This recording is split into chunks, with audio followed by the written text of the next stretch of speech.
तो लगा कि आरजेडी ने समीक्षा बैठक की है, सिर्फ औपचारिकताएं पूरी की गई हैं, क्योंकि आरजेडी के कार्यकर्ताओं में टिकट बंटवारे को लेकर असंतोष था। चुनाव मैनेजमेंट में खामियां थी, गठबंधन के घटक दलों में तालमेल की कमी थी। आरजेडी ने ओवैसी फैक्टर को इग्नोर किया, जबकि झारखंड के सहयोगी हेमंत सोरेन की पार्टी को भी दरकिनार कर दिया। जनसुराज और मायावती की पार्टी भी कई सीटों पर खेल बिगाड़ने में कामयाब रही।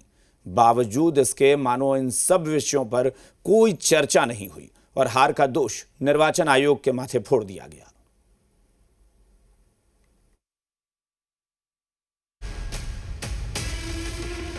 बिहार चुनाव में करारी शिकस्त पर तेजस्वी यादव ने आरजेडी के हारे हुए और जीते हुए प्रत्याशियों की हाजिरी लगवाई।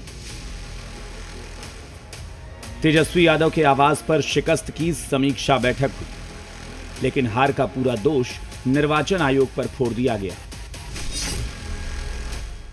कि यह चुनाव निष्पक्ष चुनाव नहीं हुआ है। लोकतंत्र का गला घोट करके हजारों करोड़ रुपए वितरण किए गए हैं। सब महिलाओं के अकाउंट में पैसे दिए गए हैं। चुनाव के दिन और चुनाव से एक दिन पहले 50,000 हर विधानसभा के 40 से 50,000 महिलाओं के अकाउंट में सैकड़ों करोड़ रुपए दिए गए। बहुत ऑर्गेनाइज्ड वे में प्लानिंग की तरह प्रशासन की मदद से हराया गया। सीमांचल गढ़ भी माना जाता है, लेकिन सीमांचल हम तो बोले कि प्लानिंग के तहत हराया गया। अब क्या मूल मंत्र दिया गया है अंदर से? संघर्ष करना है, विजय हमारी होनी है। जनहित के मुद्दे थे, वो मुद्दे पे हम अड़े हैं, लड़ते रहेंगे। You think everybody thinks it is a loss. I think many things are blatantly clear.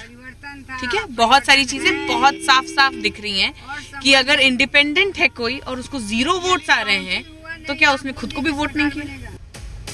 सवाल है कि तेजस्वी यादव ने समीक्षा बैठक की सिर्फ औपचारिकता की। क्या तेजस्वी यादव ने कार्यकर्ताओं के असंतोष को इग्नोर किया? क्या टिकट बंटवारे की खामियों पर चर्चा नहीं हुई? क्या आरजेडी के चुनावी रणनीतिकार से सवाल नहीं पूछे गए? कोर वोटर्स के मोह भंग और कमजोर संगठन पर चर्चा नहीं हुई?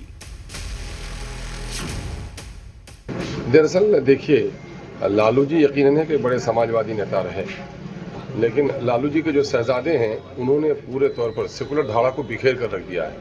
हम लोग शुरू दिन से ये कहते रहे कि जो एटीट्यूड है मिस्टर तेजस्वी का, वो कहीं न कहीं से पार्टी को बिखेर कर रख देगा। राजद के किसी नेता और कार्यकर्ता में इतनी हिम्मत नहीं है जो कह सके कि लालू ने अपने शासनकाल में जो किया उसी करनी का फल राजद भोग रहा है।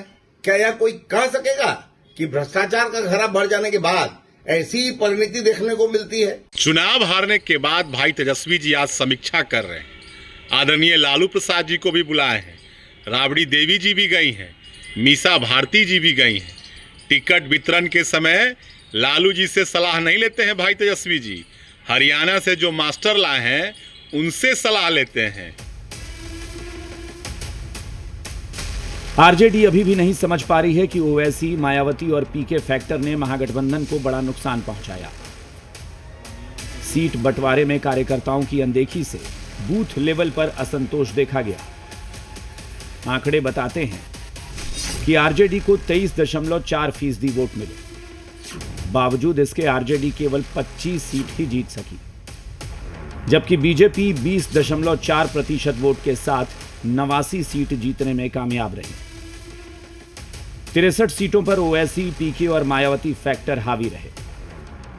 जबकि चुनाव से पहले ओवैसी कई बार तेजस्वी यादव से महागठबंधन में शामिल करने की गुहार लगा चुके थे, लेकिन तेजस्वी यादव ने न सिर्फ 17% मुस्लिम वोट बैंक के लीडर को इग्नोर किया, बल्कि हेमंत सोरेन की पार्टी जेएमएम को भी तेजस्वी यादव ने तरजीह नहीं दी, जिसका असर हुआ कि पारंपरिक वोट बैंक भी खिसक गया। पूरे महागठबंधन को करारी हार का सामना करना पड़ा। पटना से निषेध और सुंदरम की रिपोर्ट, जी मीडिया।